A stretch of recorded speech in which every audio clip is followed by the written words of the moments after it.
මහත්තයා හරියට පඩිය දෙන්නේ නැත්නම් වෙන කොහෙටනම් පඩිය කැරකෙන්නේ.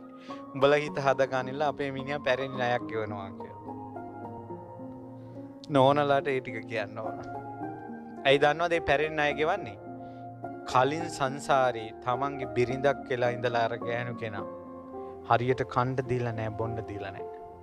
මේ ජීවිතේ වෙන කෙනෙක් වුණත් වෙන බවලතෙක් වුණත් වෙන තැනක හිටියත් සමහරට දැකලා නැතත් තමන්ගේ පඩිය යවන්න හිතෙනවා. ඉල්ලන එකට සල්ලි දෙන්න හිතෙනවා. ණය ගෙවනවා. ඒකයි කියන්නේ බවලතාවට හරියට කන්න බොණ්ඩ දෙන්න. ගෑනුන්ට ණය වෙන්න එපා කියලා ගෙවන්නම වෙනවා. ගෙවන්නම වෙනවා. ණයක් වුණොත් ගෙවන්න වෙනවා. කාන්තාවත් එක්ක සෙල්ලම් කරන්නත් එපා. අපේ බුද්ධ ශාසනයේ රහතන් වහන්සේ නමක් හිටිය බාහ්‍ය දාරුචිරිය කියලා. යක්ෂණියේ කරකෙක්ගේ ඇඟට ආරූඪ වෙලා ඇන්නා. රහතන් වහන්සේ පිරිනවම් පෑවේ. යක්ෂණියේ කනින්නේ මේ හරකගේ ඇඟේ. රහත් වෙලත් අපවත් පිරිනවම් පාවන තැනට යකා ගැහුවා. තව එක ස්වාමීන් වහන්සේ නමක් අනාගාමී වෙලා එක පින්වන්තෙක් ඒත් පාරේ යනකොට හරකා යන්න. ඒත් අර යක්ෂණියම. තව එක පින්වතෙක් සෝවාන් වෙලා එයත් පාරේ යනකොට අර යක්ෂණියම හරකෙක් ගැඟට ඇවිල්ලා එන්නා. ඔය වගේ මාර්ගඵලලාභීන්ම 4 දෙනෙක් ඝාතනය කළා තියෙනවා. අර යක්ෂණිය. ලෞතර බුදුරජාණන් වහන්සේ බුදු ඇසින් දැක්කා.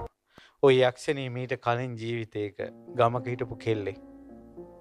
මේ 4 දෙනාම යාළුවෝ 4 දෙනෙක්. සෙට් වුණා යාළුවෝ 4 දෙනා. අරකි දූෂණය කරමු කියලා. ඒ කෙල්ලට කතා කරලා කෙල්ලක් කැමති වුණා කැලේ යන්න. කෙල්ලගේ කැමැත්තෙන්ම කැලේ ගෙන්නන ගිහලා ඒකිත් එක බුදිය ගත්තා.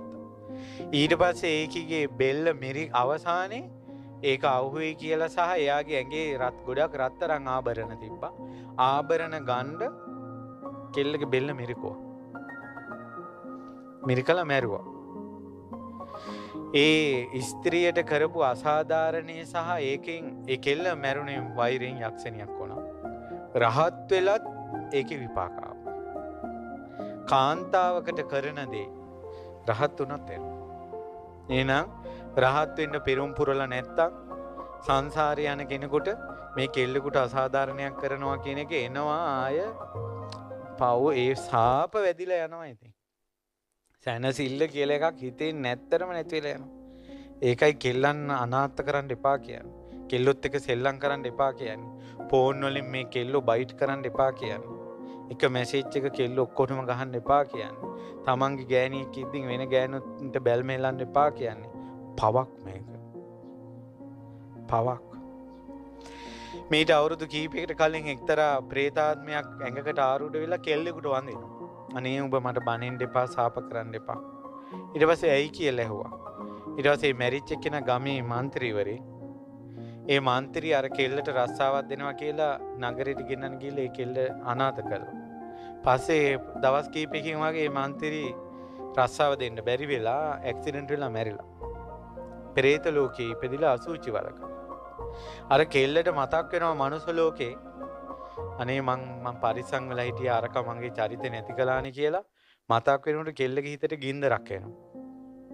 ඒ කෙල්ල ඒක හිතන වාරයක් පාසා අර පෙරේතයාගේ යටිපතුලෙන් ගිනි ජාලාවක් ඇවිල්ලා හිස් මුදුන දක්වා පෙරේතයා පිච්චෙනවා කියනවා අර කෙල්ල හිතන වාරයක් පාසා. ඒකයි අර පෙරේතයා ආරූඪ වෙලා කියන්නේ උඹ මට සාප කරන්න එපා කියලා.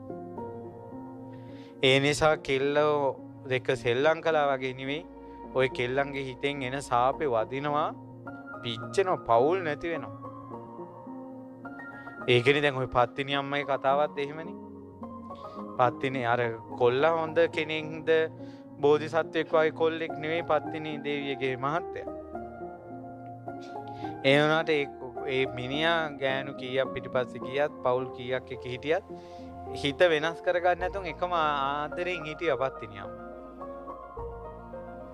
ඊට පස්සේ තමයි මේ එයා නොකරපු වැරද්දකට අහු වුණා. අහු වුණාට පස්සේ අර කෙල්ල මම අවංකවමයි මෙයාට ආදරය කළේ මගේ හිතේ මිනිහලා දෙන්නෙක් නෑ කිව්වා. ඒ නිසා මගේ හිතුව මිනිහා තමයි අසාධාරණ විදිහට මරලා තියෙන්නේ කියලා පපුව කඩලා පොලේ ගැහුවා. පපුව ඇඹරුවා. තමන්ගේම පපුව අඹුරලා කඩලා ගත්ත ආවේගෙට. ගැහුවා පොළොවේ. මුළු පන්දිපුරේම ගිනි ගත්තා. ගෑණියෙක්ගේ සාපෙන් රටක් ගිනි තියන්න පුළුවන්. කියන්නේ කාන්තා ජීවිතය කියන්නේ කර්මානුරූපයි. උන් හරියට දුක් විඳිනවා. පිරිමි විඳින්න නැති දුක් කාන්තාවන් විඳින ඔය ගෑනුන්ට හැම වෙලාවෙම පුප්පගෙන ඉන්න එපා. මාසෙ ගානේ ලෙඩ වෙන දුක කාන්තාවක් විඳින්නේ ඒ දුක කොයි වගේ එකක්ද කියලා පිරිමියෙක් කවදාවත් දන්නේ නැහැ.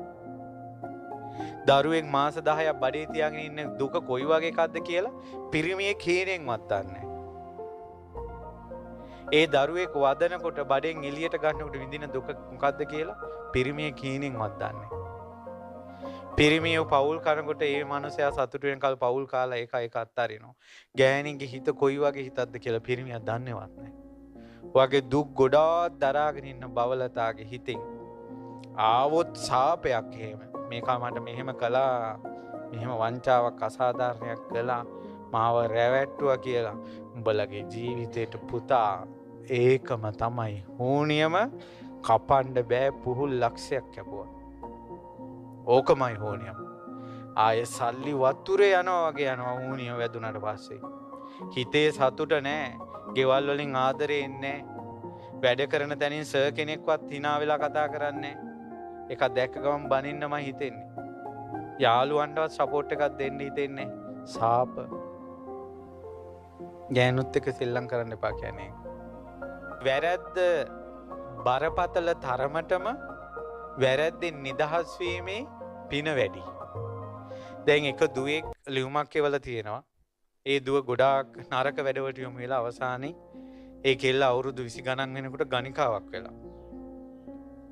නමුත් ඒ කෙල්ල බණක් අහලා බණ වලට පැහැදිලා නිතර බණ අහලා ඒ ඔක්කොම වැරදි නතර කරලා චෛත්‍ය බෝධි විහෙර විහාර වැඳ සිද්ධාස්ථාන වැඳ උපෝසත සිල් රකිමින් ඒ කෙල්ල වාසය කරනවා. ලියුම එවලා තියෙනකොට කෙල්ල කියනවා දැන් මේ ලියුම ලියන වෙලාවට අවුරුදු 2කමාරක් මගේ හිතට රාග සිතවිල්ලක් ඇවිල්ලා නැහැ කියනවා දැන්. ඒතකොට ඒ රාග සිතවිල්ලක්වත් එන්නේ නැති තරමට හිත හැදුවා ඒ කෙල්ල.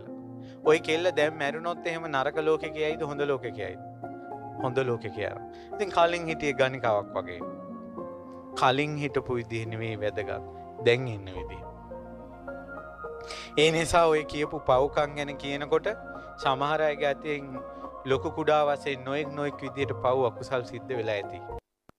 නමුත් දුවේ පුතේ පින්වතුනි මේවා උඹලට දැන් නතර කරන්න කාලයයි. ලොකුම සැපේ වෙන අනවජ්‍ය සුඛය ලබන්න කාලයයි.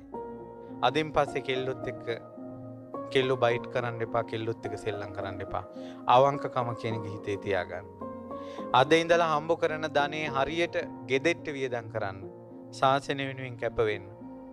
අද ඉඳලා ගෙවල් වල තියෙන රණ්ඩු සරුවල් ෆෝන් එක ගත්ත ගමන්ම බැනගෙන යන ඒවා ඔක්කොම නතර කරන්න. මිනිස්සෙක් තේරුම් ගන්න. අද ඉඳලා ජීවිතේ පොඩ්ඩක් හරි වෙනස් කරගන්න. අනවජ්‍ය සුඛය. මේ බණ ටික අහලා අවසානයේට දෙන ඖෂධය තමයි ඕක. ඕනම ලෙඩක් සනීප කරන බෙහෙත තමයි ඕක. වැරදි නොකිරීම සහ කරන වැරදි නතර කිරීම. ඒකයි ලෞතර සම්මා සම්බුදුවරු තුන් ලෝක ධාතුවටම ඇහෙන්න දහම් දෙසන්නේ සබ්බ පාපස්ස අකරණං සියලු පව් නොකිරීම, කුසලස්ස උපසම්පදා කුසල් කිරීම, සචිත්ත පරියෝදපනං තම හිත දමනය කිරීම. ඒතම් බුද්ධාන ශාසන බුදුවරු මේකටයි අනුශාසනා කරන්නේ කියලා.